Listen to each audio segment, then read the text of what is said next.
Breaking news today: in the midst of the Gaza conflict, is Israel also criminalizing Palestinian ideas? Israeli authorities have been cracking down on pro-Palestinian sentiment since the October 7 Hamas attack, and they passed a counterterrorism law amendment that some say violates civil and human rights.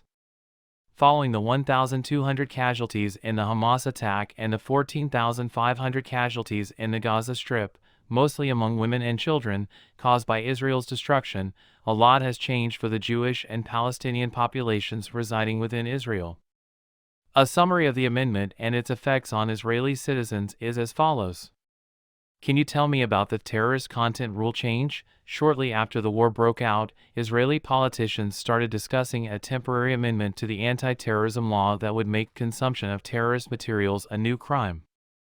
On November 8, the Israeli parliament, the Knesset, approved a new law that has a maximum sentence of 1 year in jail and criminalizes identification with Hamas and ISIS.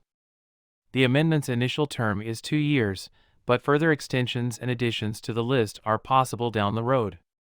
The goal of the bill is to address what is known as lone wolf terrorism, or the radicalization of individuals who are not part of any organized group through their online content consumption. In what ways does the amendment stand condemned? The new law is difficult to interpret because of its ambiguity and the difficulty in determining what consumption means in legal terms, according to Nerman Shihad Zoabi, a lawyer at Adalah, an Israeli human rights organization and legal center, who spoke with Al Jazeera. However, the fact that the law is intentionally vague and includes exceptions shows that the intent was to specifically target Palestinians, she stated. It is deeply troubling that, in the past few days, Israeli law enforcement has been consistently watering down the definition of incitement to terror, a type of illegal content, leading to dozens of shocking indictments. According to Zoabi, intrusive tools of surveillance against individuals are commonly used in criminal investigations involving such offenses. Our deepest concern is that this decision is driven by a desire to silence Palestinians by giving the state more power to imprison them.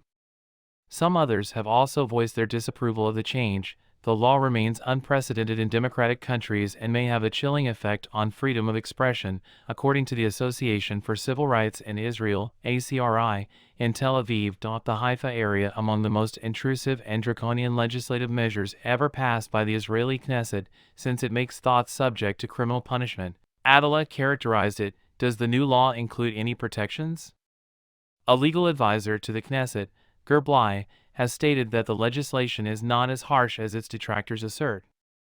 Among its provisions is one that mandates proof of the accused affiliation with prohibited groups from law enforcement that will help prevent excessive criminalization, according to Blai. However, there are many who hold the opposite view. The Israeli Knesset has approved one of the most intrusive and draconian legislative measures ever passed, since it makes thoughts subject to criminal punishment, according to Adalah.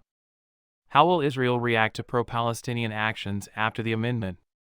Prior to and immediately following the passage of that amendment, there were accounts of individuals being detained and abused because of their online behavior, including but not limited to Instagram posts and Facebook likes. The Israeli campaign against pro-Palestinian sentiment, however, has taken a far more extreme turn. Several Palestinian students at Israeli universities and colleges have reportedly been punished or even expelled for speaking out against Israeli policies that kill Palestinian children or for supporting Gaza. According to rights groups, Palestinians in that area have been fired, demoted, or suspended from their jobs in a variety of industries, including retail, technology, healthcare, and private companies, simply for standing up for other Palestinians. Pro-Palestinian and anti-war protests are now illegal. An online post that might be interpreted as incitement to violence has been issued a warning by the Israeli Bar Association to its members. There has been intimidation and threats of expulsion directed towards the Knesset members who represent Palestinian political parties. Thousands of Palestinians who had been working inside Israel but were besieged returned to the Gaza Strip earlier in November after being deported by Israel. They claim to have been subjected to torture and insults while in prison, as well as to having their work permits revoked without due process. Are only Palestinians impacted by the amendment?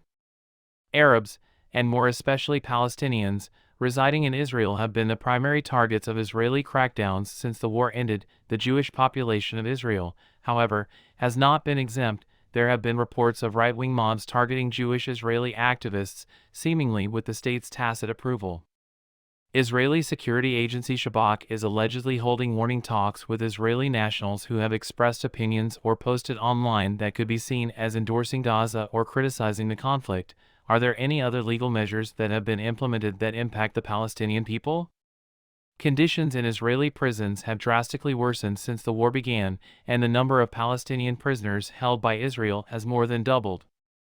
According to accounts and evidence, Palestinian inmates have been deprived of several limited rights, such as cooking slabs, books, family photos, and televisions, which they had acquired through decades of resistance, including hunger strikes. According to human rights organizations, the Israeli Prison Service, IPS, has severely limited inmates' access to basic necessities like food, water, medical treatment, family and legal visits, and communal goods. Additionally, the IPS has been ordered to increase raids that have resulted in beatings of inmates, and prisons have been overcrowded as a result of increased cell capacities. With the approval of an amendment to its prison ordinance on October 18, the Knesset effectively permits the overcrowding of prison cells due to the increased arrest of Palestinians by the Israeli government.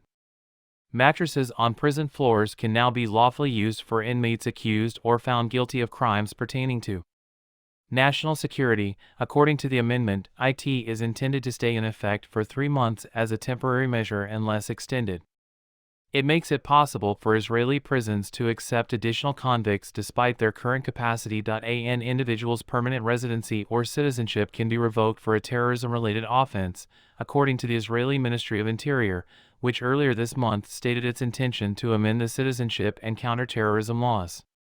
Israeli media outlets reported on Tuesday that Ada Jaber, a Palestinian national team player and Israeli footballer, has had his citizenship sought to be revoked due to his participation in a minute of silence during last week's match against Lebanon, who is responsible for the changes and restrictions. The crackdowns are allegedly ordered by Israel's National Security Minister Itamar Ben-Gvir, who is known for being a hardline figure in Prime Minister Benjamin Netanyahu's already ultra-right-wing administration. In 2007, while Ben-Gvir was involved in far-right activism, a court in Jerusalem found him guilty of incitement to racism for his participation in demonstrations with signs reading "Expel the Arab enemy" and similar messages. The minister has been a key figure in a program to arm a large portion of Israel's civilian population, alongside other government officials. In the days following the Hamas assault, he declared a relaxation of gun restrictions, paving the way for the distribution of thousands of assault rifles to civilian teams, particularly in border towns. According to Zoabi of Adala, the most extreme right-wing ministers and lawmakers have been taking advantage of collective feelings of fear and vengeance to advance various measures that entrench Jewish supremacy in Israel since the war started. She listed the forcible displacement of Palestinians in the occupied West Bank, the arming of Jewish civilians, and the redefinition of the limits of rights and liberties of Palestinians through legislation and governmental policies as examples of such measures. When the courts don't even pretend to limit the assault on Palestinian rights, these steps become much more concerning.